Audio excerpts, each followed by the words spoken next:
L'association Partageons la route vous présente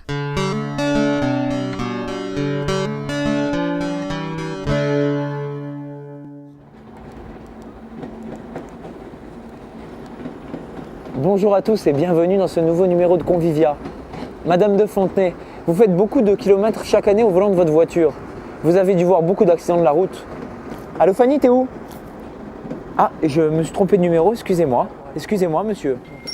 Mais bon, c'est là où je plains les sapeurs-pompiers, tous ceux qui sont là pour sortir les gens des voitures écrasées. Ça doit vraiment vous marquer pour la vie. Hein. Ça, je pourrais pas voir ça. Non. Non. Heureusement, j'ai pas été confronté à ce genre de vision. Il va y avoir des choses épouvantables hein, quand les gens sont broyés dans des voitures et tout. C'est affreux. Quand vous mourrez à 95 ans, c'est dans l'ordre normal, mais quand vous mourrez à 5 ans, à 10 ans, à 20 ans, c'est pas normal, hein, bien sûr. C'est là le mystère de la vie et de la mort. Vous avez peur en voiture ? Non, j'ai pas peur, mais je me dis qu'on est toujours à la merci de tout et de rien, quoi. Il faut être très vigilant. Bon, bah là, moi, je sors pas s'il neige ou s'il y a du verglas. J'évite d'aller me mettre dans des situations où il y a des risques. Que pensez-vous des radars automatiques ? Ça peut avoir du bon, mais moi, par exemple, l'autre jour sur la rocade de Nantes, il fallait rouler à 90, je crois que j'étais à 99 ou quelque chose comme ça. Je me suis fait flasher, bon, bah, je dois avoir un point de moins. Bon, bah, j'estime que moi je suis pas dangereuse parce que j'ai roulé un peu plus de 90. C'est un peu... les endroits où ils sont placés ne sont pas toujours des endroits vraiment dangereux. Hein. On les met en bas d'une côte pour pouvoir... bon, là, c'est vrai que l'État a besoin d'argent, alors là c'est facile. Mais je pense qu'ils ne sont pas placés vraiment à des endroits stratégiques où il y a vraiment du danger. Quel danger craignez-vous sur la route ? Avec le développement des poids lourds, il n'y a jamais eu autant de poids lourds que maintenant, surtout sur l'autoroute du Nord, ils sont tous les uns derrière les autres, avec des cadences infernales, avec des chauffeurs qui payent 500 € par mois, et qui sont tenus d'amener les livraisons, et c'est comme ça qu'il y a des accidents.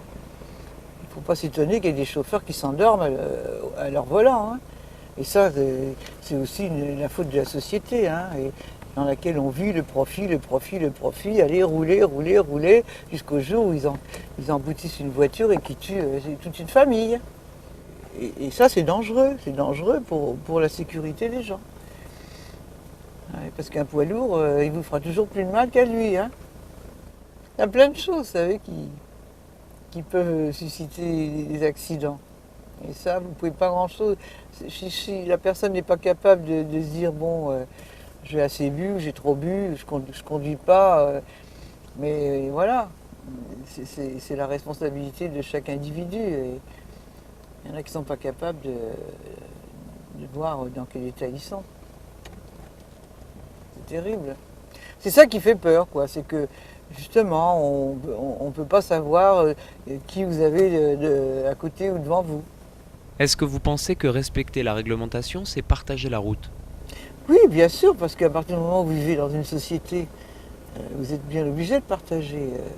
Sinon, vous vous cloîtrez, vous vous faites carbélite ou je ne sais quoi, vous vous enfermez. Mais à partir du moment où vous êtes dans la société, vous êtes bien obligé de partager tout d'ailleurs. Non seulement la route, mais la vie, là où vous êtes. Quand vous êtes dans une boutique et autres, si quelqu'un passe devant vous, bon bah, je vais pas faire la gueule parce que quelqu'un passe devant moi. Je dirais, qu'est-ce que c'est que 5 minutes dans une vie ? Ça veut rien dire. Les relations sont faciles et agréables avec vous. Vous êtes tout le temps comme ça ? Ah, mais moi j'aime bien les gens. J'aime bien parler avec les gens. Et je pense qu'ils le sentent parce qu'ils viennent très facilement me parler aussi. Et ça me fait plaisir. Que je me dis, le jour où on ne me demandera plus rien, je commencerai à me poser des questions. Geneviève, rentre dans ta niche. Monsieur Duranteau, ai-je le droit de stationner sur le bateau qui me permet d'entrer dans mon garage ? Alors, le bateau, c'est reconnaissable au trottoir qui descend. Alors, on peut y faire un arrêt. Alors, qu'est-ce que c'est qu'un arrêt? C'est l'immobilisation momentanée du véhicule pour la montée ou la descente des passagers, ou le chargement ou le déchargement de bagages. Par contre, le trottoir et la chaussée appartiennent au domaine public, donc les règles du code de la route s'y appliquent, et donc je ne peux pas stationner devant le bateau de mon propre garage. Mais c'est pas Guillaume là-bas? Ouh! Guillaume!